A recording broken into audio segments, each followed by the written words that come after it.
What's going on, everyone? Another World of You series. Myself, the Mayor. Myself, Luke, back again. And we have the series Rise and Fall of WWE Episode 1. And what a way to start this off. We decided to highlight the big daddy of them all, the grandest stage of them all, Wrestlemania. Giving you our basic review to why this is included within the list of the rise and fall of WWE. Now everyone's pretty much seen the true story of WrestleMania and seen all the publications that WWE's put out, so we're not really here to bore you, we're just here to give you our perspectives of WrestleMania today. Me personally, WrestleMania 1, 2, 3, 4, 5, 6, 7, 8, 9, 10, 11, don't matter. You know what I'm saying? They don't matter. I mean, we have had good images from WrestleMania 10, seeing Shawn Michaels go off a ladder, and we've seen Randy Savage versus Steamboat, WrestleMania 7, and everybody remembers Hulk Hogan body slamming Andre the Giant, WrestleMania 3. But in terms of putting on a great show, all WrestleManias are poor. Me, pretty much, I don't know how thousands and thousands of people really enjoyed it. Like, what was there to enjoy at that time? I remember it was back then though, it was years ago, so obviously those fans there didn't really appreciate the wrestling, they just appreciated the superstars pretty much now of the modern generation now. So I think back then they just appreciated the superstars, i.e. the poster boy was Hulk Hogan, so they appreciated him a lot more than his actual wrestling. So I think that's probably why they rated WrestleManias that much. I think if it wasn't, people nowadays, they're not old ones, but say around our age to like 30s, they appreciated the WrestleMania that you're going to talk about, which is 12 onwards straight up to I think it's 20. Yeah, so from 12 to 20, that's the WrestleMania stage that we both appreciated, whereas back then it was more of the 40s, 50s, 60s, them stages. I mean, I understand people saying that WWE need to incorporate a whole lot more wrestling within their programming. What people don't really understand is that WWE is first entertainment, then it's wrestling. The only reason why WrestleMania stood out from the beginning all the way to number 10, and it was all due to celebrities. They bring in Muhammad Ali, they bring in all these celebrities, and this is what made the seats fill. You know what I'm saying? I mean, really and truly, if it was just Hulk Hogan, Randy Savage, Vince McMahon going out there and say, yeah, we're going to put on an event, no one would turn up. It was all based on celebrities. Me personally, where wrestling was developed as, you know what, we have to go out at WrestleMania and put on the best, the absolute best. Shawn Michaels, HBK, WrestleMania 12. Now, WrestleMania 12 was a very crap WrestleMania. Very, very crap WrestleMania. But that match saved the WrestleMania scene. It rejuvenated WrestleMania so much so that the year afterwards, we saw another great visual. We saw a man like Stone Cold lose, but graciously to Bret Hart. I think that was the first and only time we saw like double change, from a heel going to a face and a face going to a heel. So from WrestleMania 13 to 14, we saw a fantastic WrestleMania. Me personally, looking back at 14, I wouldn't really watch all of it, but at the time, it was enough to have wrestling fans attend the event. 15, following from 14, the Austin era is it's in effect.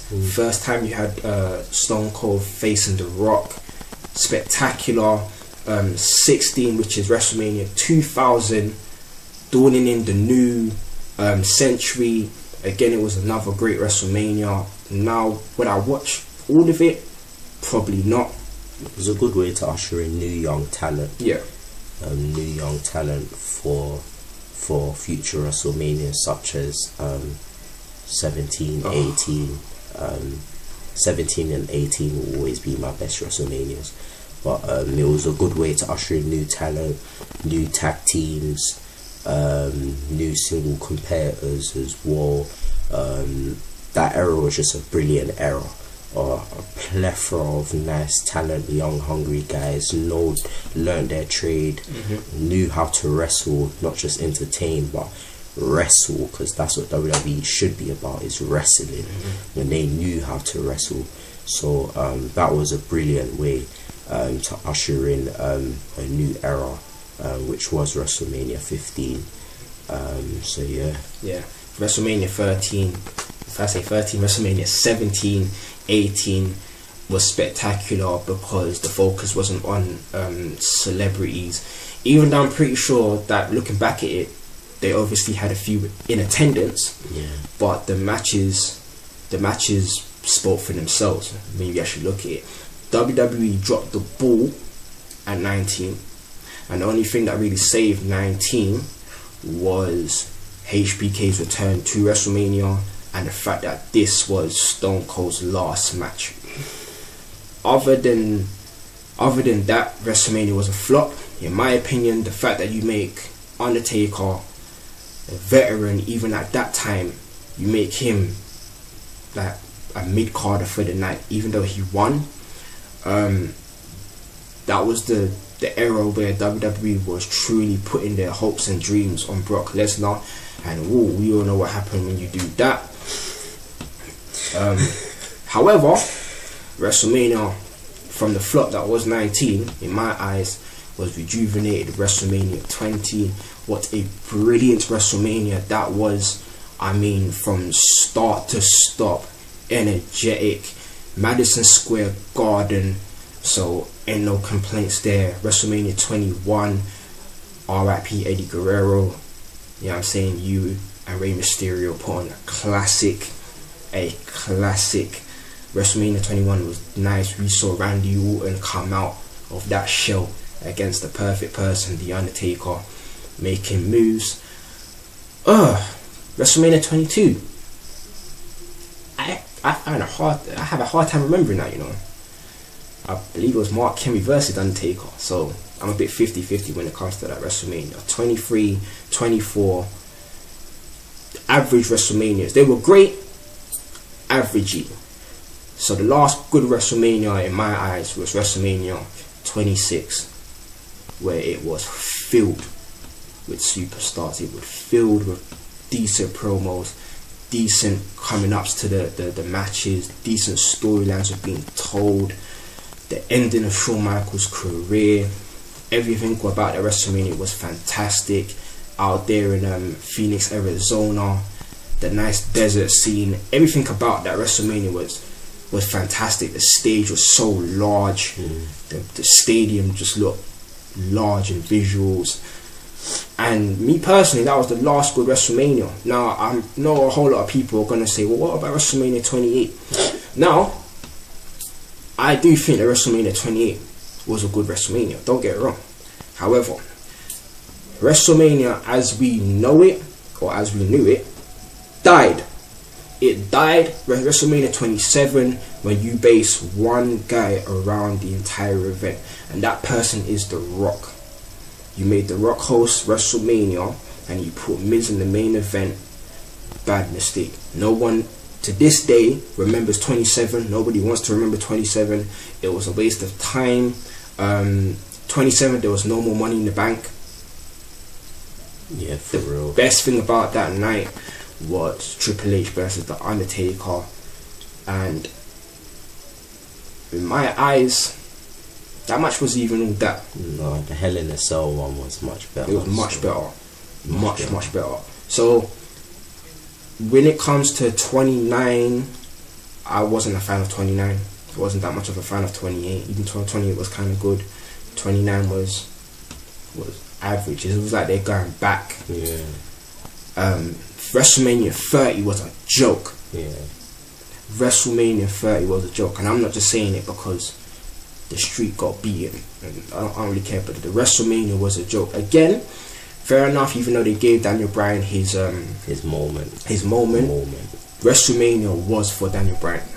It was all for Daniel Bryan. No one else mattered at that point. And it's sad when you look at WrestleMania and it's gone from bringing in so much people and crowning so many champions and being the image for that year for so many guys. It's just one guy that profited from WrestleMania.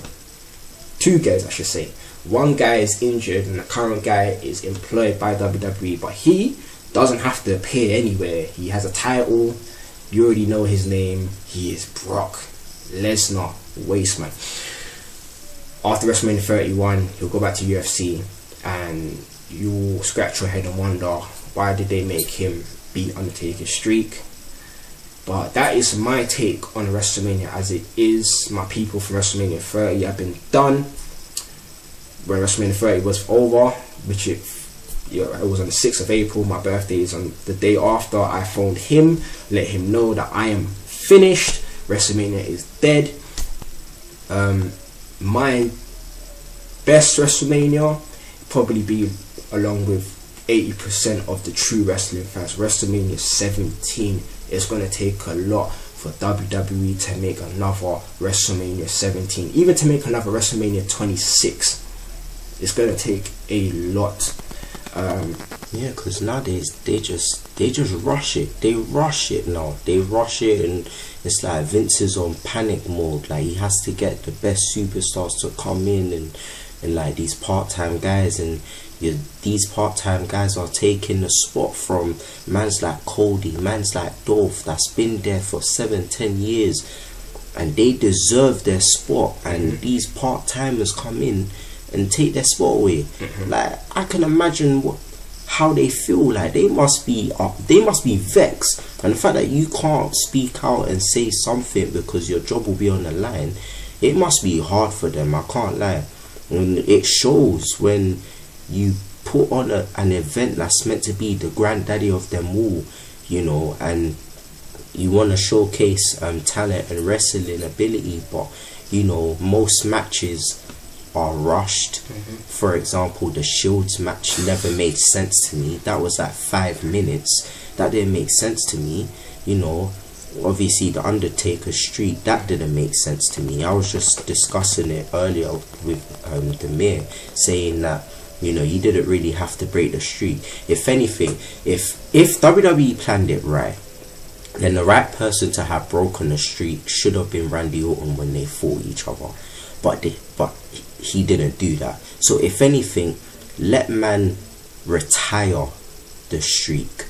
And that moment should have been when it was the Hell in a Cell match between Triple H and Shawn Michaels was the special guest referee. That's why the slogan was called End of an Era. So you would assume... That's what I didn't get it. Yeah. I didn't get it. What was the whole point of that? You would assume that meant, you know, retiring the streak. But, you know, for Brock Lesnar to break it, that didn't make sense to me. It's just rush after rush after rush, non-planning.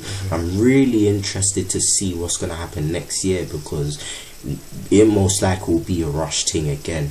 And I've just like the mayor, I'm done as well. But you know, this is a video that us true wrestling fans wanted to share our opinion on the product. And like the mayor said, this is gonna be a lot of parts. You know, we're not just going to be talking about WrestleMania, we're going to be talking about superstars, bookings, storylines, all the way down to the music. Yes, even the music as well. And you know, we're going to save the best till last, which is NXT. So yeah, I want to cut the video short. But before I cut it short, RIP to Chris Benoit, because my boy never said anything about Eddie Guerrero. He said something about Eddie Guerrero, but never mentioned Chris Benoit. Chris Benoit was also. I want to mention. I want to. I want to mention him, but I don't want to mention him because I'm not looking for the politics on. Oh, he done it. We already know